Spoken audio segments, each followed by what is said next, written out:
আমরা একই কথা বারবার বলছি, আমরা সবাই কথা একটাই, সর্বপ্রথম আমরা আল্লাহর কাছে শুকরিয়া জ্ঞাপন করছি।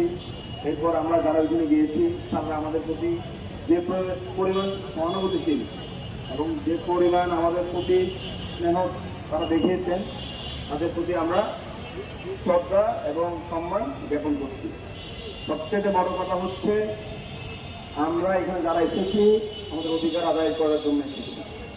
তাই আমরা আমাদের মতো করে আন্দোলন চালিয়ে যাব, কোনো প্রকার বিশৃঙ্খলা যাতে আমাদের মাঝে না হয় এবং আমাদের মাঝে কোনো ফাটল যাতে সৃষ্টি না হয়। আমরা 547 জন সবাই একই, এটা আমি বারবার বলে আসছি। এখানে একজনের জন্য কেউ লড়তেছে না, 547 জনের জন্যই লড়তেছে। আর বিকাশ যদি পেতে হয় 547 জনেই পাবে।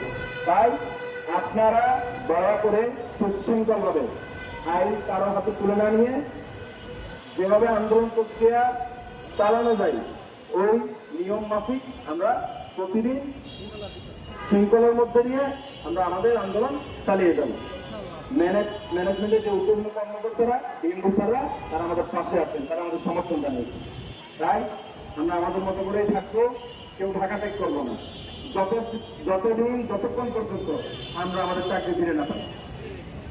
আপনার কেউ ছাড়বেন? ছাড়তে পারবেন না। যদি ছাড়েন তাহলে আপনার অধিকার আপনি ফিরে পাবেন না। ঢাকা থাকতে হবে, যত কষ্ট হোক ম্যানেজ করে থাকতে হবে। আসসালামু আলাইকুম রহমতুল্লাহ। আপনাদের